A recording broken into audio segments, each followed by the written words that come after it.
जय माता दी दोस्तों। आशा करती हूँ आप सब खुश होंगे। नवरात्रे आने वाले हैं। चैत्र नवरात्रि के नवरात्रे हैं मनवांछित फल को प्राप्ति के लिए। नवरात्र में हम माँ के 9 रूपों की आराधना करेंगे, उनके लिए व्रत रखेंगे। देवी पुण्य आत्माओं के घरों में स्वयं ही लक्ष्मी रूप में, पापियों के घरों में दरिद्रता रूप में निवास करती हैं। सबसे पहले हम माँ को प्रार्थना करते हैं, हे पराम्बरा समस्त विश्व का कल्याण कीजिए। दोस्तों, नवरात्र को आद्या शक्ति की आराधना का सर्वश्रेष्ठ काल माना गया है। 4 नवरात्र होते हैं, एक चैत्र, आषाढ़, अश्विन और माघ माह के शुक्ल पक्ष की प्रतिपदा से नवमी तक नवरात्र होते हैं। इन 4 नवरात्रों में 2 गुप्त और 2 प्रकट नवरात्र होते हैं। चैत्र का नवरात्र वसंती और अश्विन की नवरात्र शरदीय नवरात्र होते हैं। वसंतिक नवरात्र के अंत में रामनवमी आती है और शरदीय नवरात्र के अंत में दुर्गा महानवमी आती है। इसलिए हम इसे कई जगह राम नवरात्र और देवी नवरात्र के रूप में भी मनाते हैं। इस दिन से हिंदू नव वर्ष का प्रारंभ भी होता है और इसी तिथि में सृष्टि का जन्म हुआ था। इसके अलावा चैत्र नवरात्र की 9वीं तिथि को श्री राम का जन्म हुआ था। आदि शंकराचार्य विरचित विश्व साहित्य ग्रंथ सौंदर्य लहरी में माता पार्वती के पूछने पर भगवान शंकर नवरात्र का परिचय देते हैं। वे कहते हैं, नवरात्र 9 दिनों में प्रतिदिन शक्ति की पूजा का विधान है। सृष्टि की संचालिका कही जाने वाली आदि शक्ति की 9 कलाएं ही नव दुर्गा कहलाती हैं। चैत्र नवरात्र चैत्र शुक्ल की प्रतिपदा यानी प्रथम तिथि से आरंभ होते हैं। आप जानते हैं ये सब नवरात्र कब शुरू होंगे और माँ के वाहन क्या है। वैसे तो माँ की सवारी शेर है, लेकिन नवरात्र में माँ के अलग अलग वाहन पर सवार होकर आती हैं और जो वाहन है ये हमें आने वाले समय में सुख समृद्धि के बारे में बताते हैं। इस बार नवरात्र मंगलवार से शुरू हो रहे हैं, इसलिए माँ की सवारी घोड़ा ही रहेगी। देवी पुराण में कहा गया है कि अगर माँ का नवरात्र सोमवार या रविवार से शुरू होता है तो माँ की सवारी हाथी मानी जाती है, और शनिवार और मंगलवार से शुरू हो तो माँ की सवारी घोड़ा होती है, और गुरुवार से और शुक्रवार को हो तो माँ डोली पर आती है, बुधवार पर आती है तो माँ नाव पर आती है। इस बार माँ की सवारी घोड़ा है तो इससे सप्ताह में उथल पुथल हो सकती है। और जो लोग इस बार घट स्थापना करेंगे, चैत्र नवरात्रि घट स्थापना का मुहूर्त जरूर जान लें।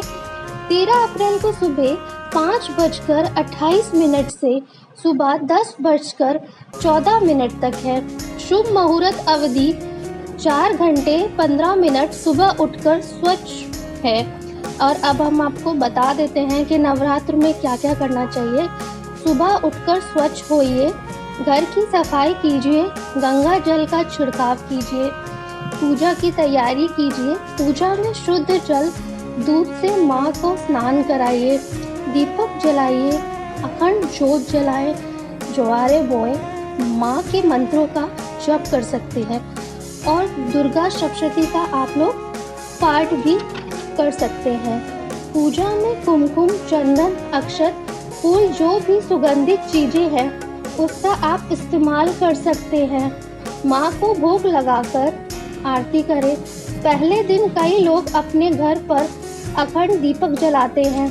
पूरे 9 दिनों तक शांत रहें। सुबह शाम माँ की आरती करें, माँ को भोग लगाएं, फलाहार करें। व्रत में सिर्फ सेंधा नमक खाएं और दूसरा नमक ना खाएं। हो सके तो रोजाना आप पूजा करें और पूजा करने के बाद रोज एक कन्या को भोजन कराएं।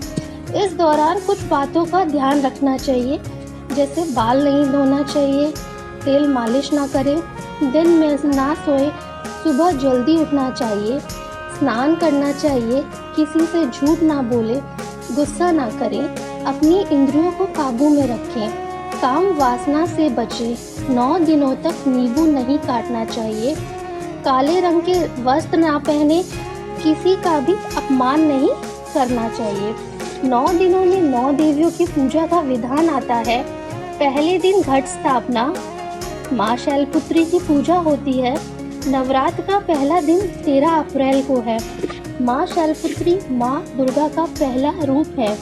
माँ को गाय का घी का भोग लगाना चाहिए, इससे आरोग्य की प्राप्ति होती है, हर संकट से आपको मुक्ति मिलती है। शैलपुत्री का अर्थ क्या है?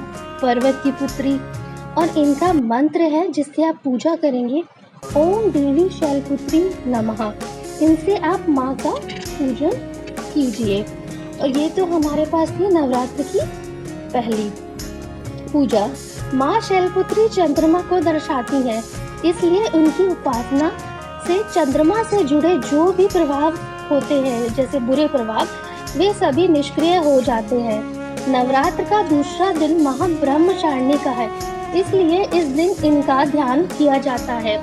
ब्रह्मचारिणी माँ को माँ पार्वती का अविवाहित रूप माना जाता है। ब्रह्मचारिणी का अर्थ होता है ब्रह्म का आचरण करने वाली, और कठोर तपस्या के कारण इन्हें तपस्या व्यापिनी भी कहा जाता है। देवी ब्रह्मचारिणी मंगल ग्रह को नियंत्रित करती हैं। इन देवी की पूजा से मंगल ग्रह के बुरे प्रभाव से मुक्ति मिलती है। और माँ का मंत्र है जिससे आप पूजा करेंगे, ओम देवी ब्रह्मचारिणी नमः। नवरात्र के तीसरे दिन माँ चंद्रघंटा की पूजा की जाती है। इनके नाम का मतलब है चंद्र, चंद्र मतलब चंद्रमा, और घंटा मतलब घंटा के समान। माँ की पूजा से शुक्र ग्रह के बुरे प्रभाव से मुक्ति मिलती है। माँ का मंत्र है ओम देवी चंद्र घंटाए नमः। नवरात्र के चौथे दिन माँ कुष्मांडा की पूजा की जाती है। माँ की पूजा से सुख समृद्धि मिलती है। इनकी पूजा से सूर्य बुरे प्रभाव से बचा जा सकता है। माँ का मंत्र है ओम देवी कुष्मांडाए नमः। से माँ की साधना करनी चाहिए। माँ का 5वां दिन है, माँ स्कंद माता की पूजा की जाती है। ये देवी कार्तिकेय यानी स्कंद की माता होने के कारण इनका नाम स्कंद माता पड़ा। ये बुध के बुरे प्रभाव को कम करती हैं, हमारे करियर को बढ़ाने में मदद करती हैं। इनका मंत्र है ओम देवी स्कंद माताए नमः। नवरात्र के छठे दिन माँ कात्यायनी की पूजा की जाती है। महिषासुर राक्षस को मारने के लिए माँ के इस रूप को धारण किया था माँ ने, और ये रूप काफी हिंसक माना गया है, इसलिए माँ कात्यायनी को युद्ध की देवी भी माना गया है। ये बृहस्पति ग्रह को नियंत्रित करती हैं, शादी विवाह में आ रहे कलेश को कम करती हैं। माँ का मंत्र है ओम देवी कात्यायनी नमः। नवरात्र के 7वें दिन माँ कालरात्रि की पूजा करनी चाहिए। इन्हें पार्वती के समान भी माना गया है। इनकी पूजा से शनि ग्रह के बुरे प्रभाव कम होते हैं। और माँ का मंत्र है ओम देवी कालरात्राय नमः। नवरात्र के 8वें दिन माँ गौरी की पूजा की जाती है। देवी का रंग गोरा होने के कारण माँ महागौरी कहा गया है इनको, और ये राहु ग्रह को नियंत्रित करती है। मनुष्य में यदि समझ नहीं है कि क्या करना चाहिए और नहीं करना चाहिए, तो अगर आप इन माँ की आराधना करते हैं तो ये आपका मार्गदर्शन करती है। माँ का मंत्र है ओम देवी महागौर्याय नमः। नवरात्र का 9वां दिन माँ सिद्धिदात्री की पूजा की जाती है। ये सिद्धियों को देने वाली है, ये अंदर के अंधकार को दूर करने वाली है, केतु ग्रह को नियंत्रित करने वाली है। इनका मंत्र है ओम देवी सिद्धिदात्राय नमः। नवमी के दिन श्री राम के भी जन्म हुआ था। आज के दिन आप रामायण का पाठ करें। रामनवमी का मुहूर्त है 11:02 से 1:38 तक। मतलब आपको जो काल अवधि मिल रही है इसकी, वो 2:36 तक मिल रही है। चैत्र मास की नौमी 10वीं तिथि को आप चाहे तो 9वीं तिथि या 10वीं तिथि को इनका पारायण कर सकते हैं व्रत का। माँ को प्रसन्न करने के लिए कन्या का पूजन करना सर्वश्रेष्ठ माना गया है। दोस्तों, ये थी नवरात्र की जानकारी। अगर आपको ये जानकारी अच्छी लगी हो तो आप हमारे चैनल को ज़रूर सब्सक्राइब करें। धन्यवाद दोस्तों।